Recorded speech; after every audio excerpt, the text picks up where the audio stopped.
පසුගිය වසර 10ක කාලය සැලකීමේදී මෙරට තුළ හෘද රෝගීන් සංඛ්‍යාව 15%කින් ඉහළ ගොස් ඇති බව විශේෂඥ වෛද්‍යවරුන් පෙන්වා දෙනවා. දෛනිකව හෘද රෝගීන් 170වත් 204 සංඛ්‍යාවක් සහ වාර්ෂිකව හෘද රෝගීන් 60,000ක් පමණ වාර්තා වන බවයි සෞඛ්‍ය අංශ පවසන්නේ. විශේෂයෙන්ම තරුණ ප්‍රජාව අතර හෘද රෝග ඇතිවීමේ ප්‍රවණතාව ඉහළ ගොස් ඇති බවත් වැරදි ආහාර රටාව, ව්‍යායාම අඩුකම සහ මානසික ආතතිය ප්‍රධාන වශයෙන් ඒ කෙරෙහි බලපා තිබෙනවා. මේ හේතුවෙන් හෘද සැත්කම් සඳහා දෛනිකව ලියාපදිංචි වන රෝගීන් සංඛ්‍යාවද ඉහළ ගොස් ඇති බවයි සෞඛ්‍ය අංශ පවසන්නේ. හෘද රෝගවල ඇතිවෙන මරණ සංඛ්‍යාව පහුගිය අවුරුදු 10 ඇතුළත වැඩිවීමක් දක්නට ලැබෙනවා. දවසකට ගත්තොත් heart attacks හැදෙනවා 175 200ක් විතර. මේක ඉතා වැඩිවීමක්. තරුණ පරම්පරාවට පවා දැන් මේ heart attack වැළඳෙනවා. heart attack වලින් 150%ක්ම අවුරුදු 50ට අඩු අය තමයි ඉන්නේ. ඇයි මේ වැඩිවීම ඇති වෙලා තියෙන්නේ? සෑම පුද්ගලයෙක්ම කතා කරනවා කොලෙස්ටරෝල් ගැන. ඇතැම් මේ කොලෙස්ටරෝල් නිසා නෙවෙයි. මොකද අපි ගත්තොත් heart attack හැදිච්ච පුද්ගලයෝ 150කට වැඩි ප්‍රමාණයකට කොලෙස්ටරෝල් අපි හිතන විදිහට ලැබ් රිපෝට් එක අනුව නෝමල්. හෘද රෝග අවම කර ගැනීම සඳහා අප අනුගමනය කළ යුතු සෞඛ්‍ය පිළිවෙත් මොනවාද? දිනපතා මේ බයිපාස් ඔපරේෂන් වලට ලොකු රෝගීන් ප්‍රමාණය අපි කරා පැමිණෙනවා. විශේෂයෙන් ස්ටෙන්ට්ස් දාන්න බයිපාස් ඔපරේෂන් සඳහා. ඒකේ ප්‍රවණතාවය ඉතාමත් වැඩිවීමක් මේ පහුගිය කාලය තුල අපිට දකින්න ලැබුණා. මට හිතෙන්නේ ඒකට ප්‍රධාන හේතුවක් තමයි අපේ තියෙන ජීවන රටාවේ තියෙන ප්‍රශ්නේ. තෙල් කෑම නැත්නම් කඩචෝරු කනවයි කියලා කියන්නේ ඒක වගේ ෆාස්ට් ෆුඩ් කෑම ඒ වගේ හේතු නිසා. විශේෂයෙන්ම අනිත් එක තමයි අපේ එළවලු පළතුරුවේ කෑම වලට ඇත්තටම ලැබෙන දේවල් විස කිමිකල්ස් එහෙම ඒවට ඉන්වෝල්ලා තියෙනවද කියන එක ගැන අපිට කිසිම අදහසක් නැහැ. ඒ වගේ හේතු නිසා තමයි හෘද රෝග ඇති වෙන්න ප්‍රධාන හේතුවක් වෙන්න පුළුවන්. ඊට අමතරව ව්‍යායාම අඩුකම ප්‍රධාන හේතුවක් වෙනවා. කුඩා ළමයිගේ සිට තරුණ කට්ටිය දක්වා සියලු දෙනාම ශාරීරිකව ක්‍රියාශීලී වෙන්න, හොඳ මානසික සෞඛ්‍යයක් ඇති කරගන්න, සමාජීය සෞඛ්‍යයක් ඇති කරගන්න. ශාරීරික, මානසික හා සමාජීය සෞඛ්‍ය සම්පන්න බව ඇති කර ගැනීමෙන් අපිට හුඟක් වෙලාවට මේ බෝනවන රෝග, විශේෂයෙන්ම හෘද රෝග අඩු කර ගැනීමේ ලොකු අවස්ථාවක් ඇති වෙනවා. අපි කතා කරන්නේ why people need exercise, why fitness training කියන එක. ඇයි අපිට යෝග්‍යතාවය සඳහා පුහුණුවක් අවශ්‍ය වෙන්නේ? ඇයි මිනිස්සු ව්‍යායාම කරන්න ඕනේ කියන කාරණේ ගැන තමයි කතා කරන්නේ. ඉතින් ඉස්සලාම මම සෙන්ට්‍රල් ෆිනෑන්ස් කැන්ටි හෙඩ්විස් එකේ ඉහළ කල්පනාකාරීත්වයට ස්තුතිවන්ත වෙනවා. ඒ වගේම අවස්ථාව නිර්මාණය කර දීම පිළිබඳව අපේ අසේල සංජීවන මහත්මයාට විශේෂ ස්තුතියක් පුද කරන්න ඕන. මගේ නම්බර උත්සාහය නිසා තමයි මේවා මුණ ගැහෙන්නේ. රයිට්. වේලාව සීමිත නිසා මම වේගෙන් කතා කරනවා.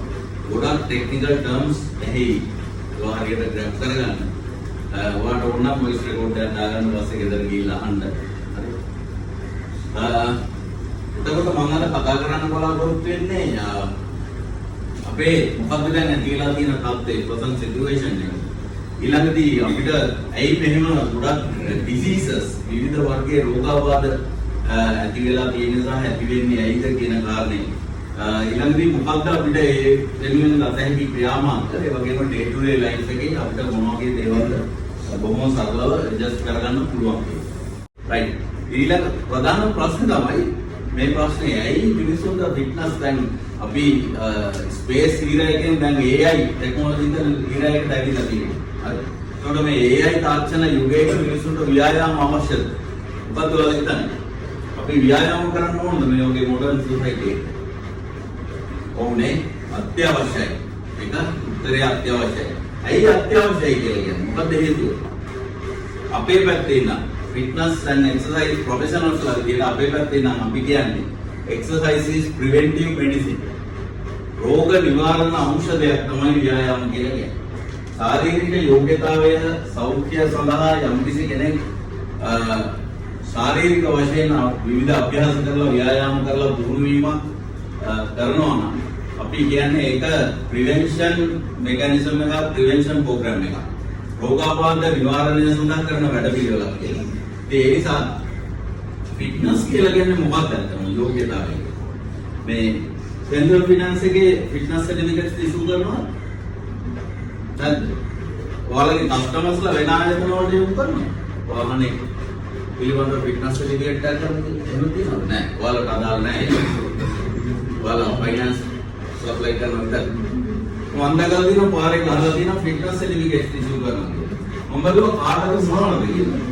මට අම්මුණු උත්තරේ වාහන වලට තමයි යෝග්‍යතා සාධික දෙන්නේ. මේ යෝග්‍යතා සාධික වාහන වලට දෙන්න කලින් අවශ්‍ය වෙනවා මිනිස්සුන්ට. මොකද මිනිස්සුනේ වාහනේ ඩ්‍රයිව් කරන්නේ.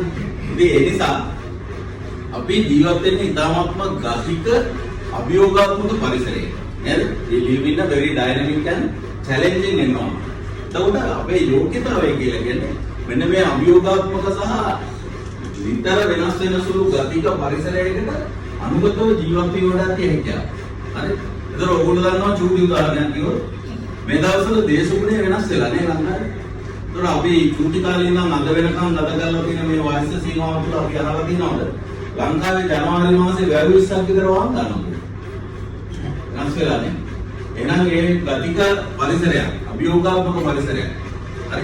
ඉතින් ඒ නිසා මෙන්න මේ ගතික අභියෝගාත්මක පරිසරයකට අනුගතව ජීවත් වෙන්න තියෙන කායික හැකියාව.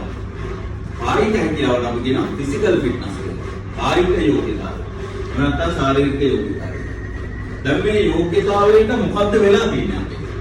සෑහෙන දුරට අඩු වෙලා කියලා තමයි ශේෂ්ත්‍රයේ ඉන්න කෙනෙක් විදිහට මගේ අදහස. මෙහෙම වෙන්න බලපාව ප්‍රධානම හේතු තියෙනවා. හරි. ඒක ඒ හේතු සම්පූර්ණයෙන් අපි ලඝු කරොත් ඉතින් කෙටි අපිට කියනවා ලයිෆ් ස්ටයිල් චේන්ජ්. ජීවන රටාවේ ඉඳන වෙනස. එතකොට මේ මනුෂ්‍යයාගේ ශරීරයේ ස්වාභාවිකව ඩිසයින් කරලා තියෙන්නේ මොනවාද? මොන වගේ දේවල් කරන්නේ? හරි. මනුෂ්‍යයාගේ සම්පූර්ණයෙන්ම ඥාන පද්ධතිය පටක ශරීරයේ පද්ධති සම්පූර්ණ ශරීරයේ සමස්තයක් විදිහට නිර්මාණය වෙලා තියෙන්නේ මෙන්න මේ ගතික අභියෝගාත්මක පරිසරයක ජීවත් වෙන්න අවශ්‍ය කරන දේවල් සීලම දේවල් මේක ඇතුළට දාන්න. හරි සීලම දේවල්. පර්ෆෙක්ට් ක්‍රියේෂන් එක. හරි මනුෂ්‍ය ශරීරයට සමාන වෙනත් ඕගනිසම් එකක් හෝ යන්ත්‍රයක් නිර්මාණය කළ නැහැ.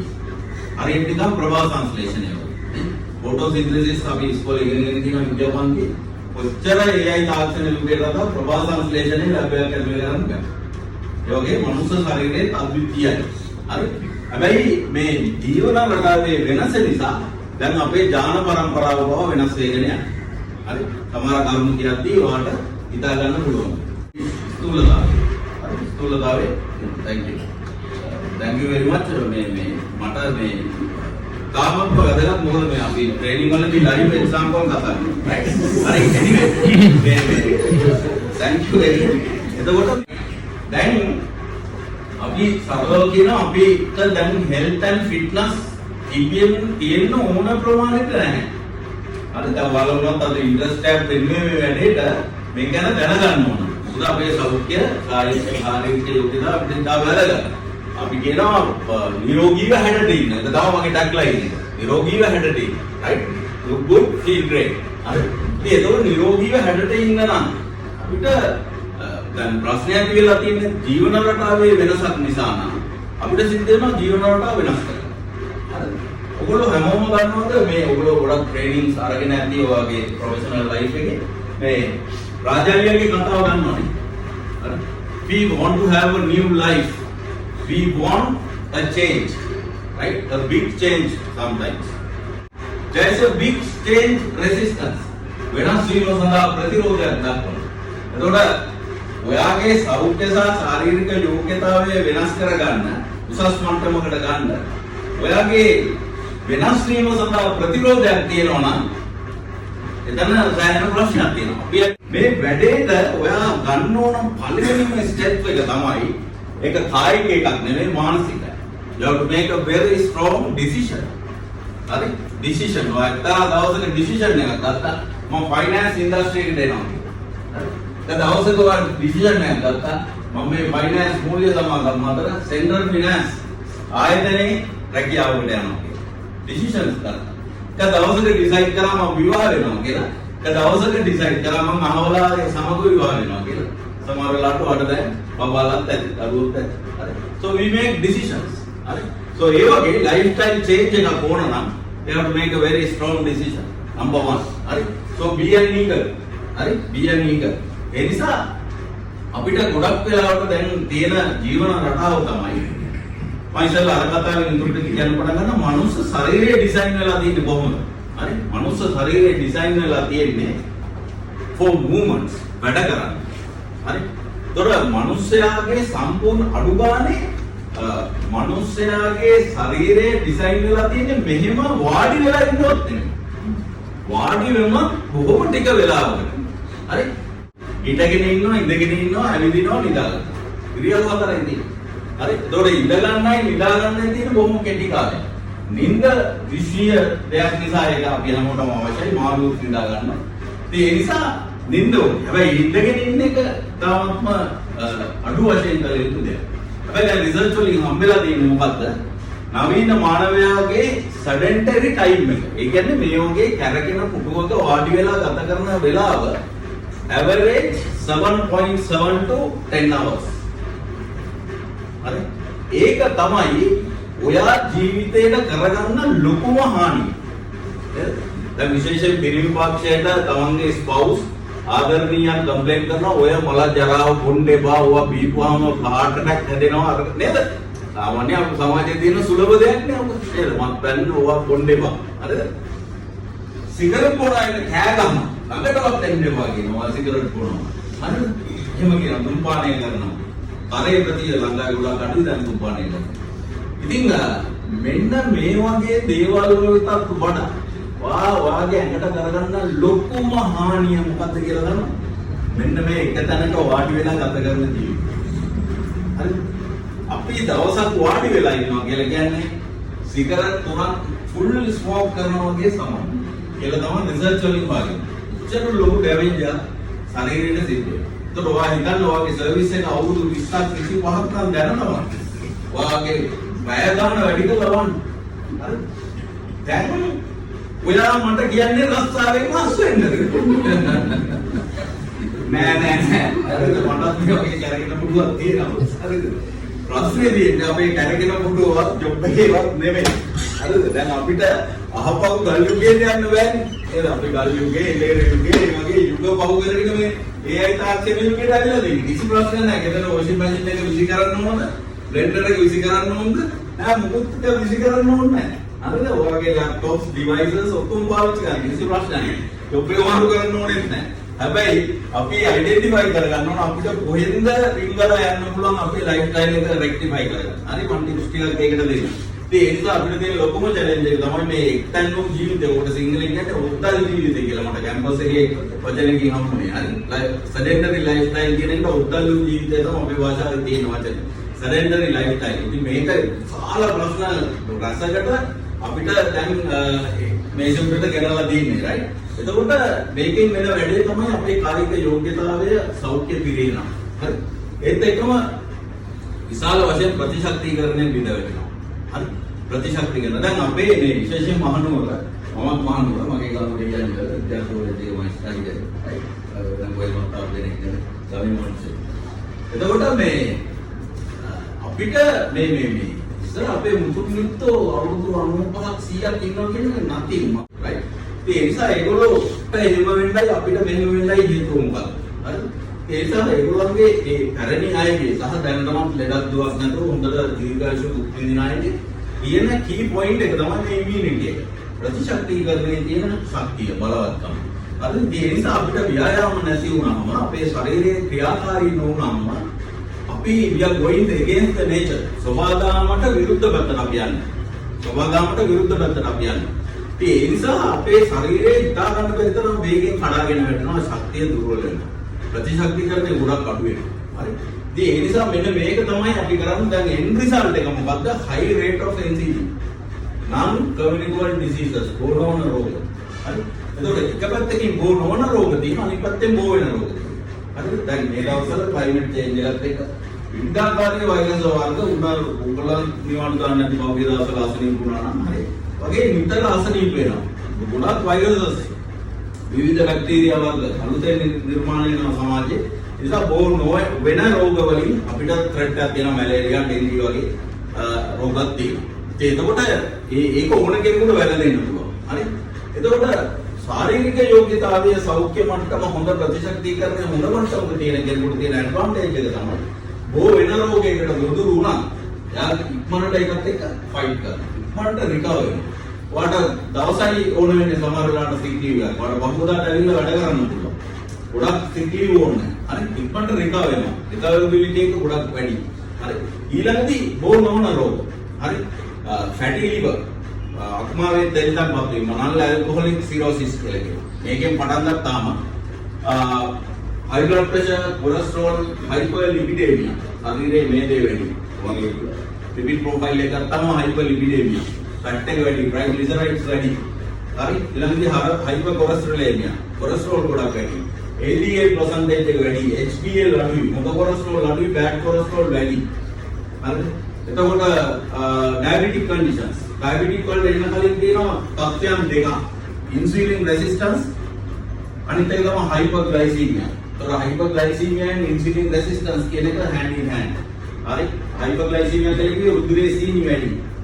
fasting blood sugar report එක ගත්තාම සීනි වැඩිපුර වෙන්නවා. හරි සාමාන්‍යයෙන් දෙන්න ඕන 80ක් 100ක් අතර.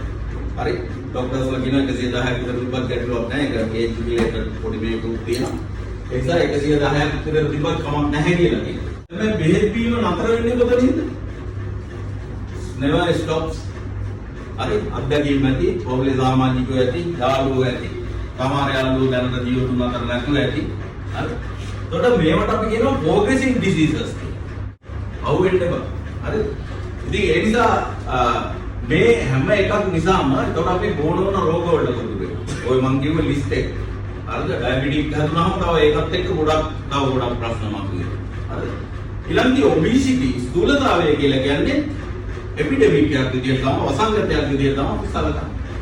මනුස්සයගේ ශරීරයේ ස්වාභාවිකව වර්ග තුනක් තියෙනවා. right? මේවට අපි කියනවා human body types එහෙම නැත්නම් somatotypes කියලා. ඕගොල්ලෝ අතරම ඉන්නවා හීන්දෑරි කෙට්ටු ටිකක් කුසින් වැඩියයි. හීන්දෑරි කෙට්ටු ටිකක් කුසින් වැඩි. සාමාන්‍ය මධ්‍යම ප්‍රමාණයේ ශරීරයක් තියෙන අය. ටිකක් පොඩි කාලේ ඉඳන් ටිකක් තරබාරු අය. හරි? එක්ටෝමෝෆික් mesomorphic endomorphic. හරි ඒක somatotypes මානව විද්‍යාඥයෝ කියනවා මේ හැම වෙලාවෙම මේ කාණ්ඩ දෙකක් මිශ්‍ර වෙලා තමයි අපිව නිර්මාණය වෙන්නේ කියන්නේ. හරි ඒ නිසා බොඩි ටයිප් එක දිහා බලලා අපිට කියන්න බෑ healthy ද fit ද unfit ද කියලා අපි කමෙන්ට් කරන්න යන නරකයි. ඊළඟ එක තමයි ඔයගොල්ලෝ නිතර ડોක්ටර්ස්ලා එහෙම ගොඩක් පාවිච්චි කරන බයෝමාර්කර් එක තමයි මොකද්ද? BMI. BMI body mass index. අපි physical fitness වල body mass index සලකන්නේ නැහැ. ඒ නිසා ඔයාගේ ශරීරය මහතද කෙට්ටුද කියන එක නෙමෙයි අපි බලන්නේ. condition. ඔයාගේ health and fitness condition එක. ඔයාගේ ගොඩක් fitness qualities තියෙනවා. හරි? දැන් උදාහරණ මාංශපේශීන්ගේ ශක්තිමත් බව, strength, තරහා ගැනීමේ හැකියාව, endurance, කායික නම්‍යතාවය, flexibility, body composition, ශරීර සංයුතිය තමයි අපි ගොඩක් බලන්නේ. මේක නෙමෙයි අපි බලන්නේ body composition. body composition ශරීර සංයුතිය. හරි. ඒතකොට ශරීර සංයුතියේදී අපි ගොඩක්ම අවධානය යොමු කරන්නේ ඔයගේ lean weight එක. lean muscle mass කියලා අපි කියනවා. නිරෝගී පේශී පද්ධතියේ බර කොච්චරද? පේශී පද්ධතිය. හරි. එතකොට කාන්තාවක් වීම නිසා කාන්තාවන්ට ආවේනික පොඩි disadvantage එක තමයි පිරිමියාට සාපේක්ෂව 110ක් කාන්තාවන්ගේ මසල් මෑස් එක අඩුයි 10%. හරි. කාන්තාවක් වීම නිසාම ෆැට් මාස් එක 110ක් වැඩි. ඒක පොඩි ජෙනටික් ඩිස්ඇඩ්වාන්ටේජ්. ඒතර මේකත් ඕවර්කම් කරන්න පුළුවන්. හරි. ට්‍රේනින් එකෙන් පුරුදුවෙන් ඒක අභ්‍යාස තුලින් සහ පෝෂණයෙන් ඒක වෙනස් කරන්න පුළුවන්. ඒ නිසා ඒක නත් වැඩි හිතන්න ඕනේ නැහැ. ඒ නිසා බොඩි ටයිප්ස් අපිට අදාළ නැහැ. අපිට අවශ්‍ය ශරීරයේ කන්ඩිෂන් එක හදාගන්න එක, හෙල්ත් ඇන්ඩ් ෆිට්නස් කන්ඩිෂන් එක හදාගන්න එක. ඒතර මම කිව්වා ස්ට්‍රෙන්ත්, එන්ඩියුරන්ස්, ෆ්ලෙක්සිබිලිටි, බොඩි කොම්පොසිෂන්ස්, ඊළඟට හෘද ධමනි පද්ධතිය දරා ගැනීම හැකියාව වගේ හදවත සහ රුධිර සංචාරණ පද්ධතිය කොච්චර යෝග්‍යතාවයක් තියෙනවා කියන එක. හරි. ඔයාලට මෙතන ඉඳන් රේල්වේ ස්ටේෂන් එකට දුවගෙන යන්න පුළුවන් නම් ට්‍රේන් එකක් අල්ලගන්න. ඒ වගේ අවස්ථාවකදී ඔයාලට කාඩියෝවැස්කියුලර් එන්ඩියුරන්ස් කියන එක අවශ්‍යයි. හෘද ධමනි පද්ධතිය දරා ගැනීම. ඔරේ පොඩි උදාහරණයක්. හරි. ඒතකොට වේගය, ජවය, බලය, උලනිතාවය, සමබරතාවය, රියැක්ෂන් ටයිම්, ප්‍රතිචාර දැක්වීමේ කාලය වගේ ඒවා තියෙනවා ටිකක් හමුදාසෙවලු පිනිනියන හමුදාවේ අය විශේෂිත කණ්ඩායම් ක්‍රීඩිකා ඔය වගේ අය. අපිටත් හැබැයි යෝනේ ඒවා ටික ටික. මේ වගේ යෝග්‍යතා ගුණාංග වලින් හැදිච්ච බහුමානික සංකල්පයක් ෆිසිකල් ෆිට්නස් කියන්නේ. එසා අපි ශරීරයේ ස්වරූපේ දිහා වූ අපේ ස්කේල් එකේ පෙන්වන ඉලක්කමෙන් අපි කමෙන්ට් කරන්න යන්න නරකයි.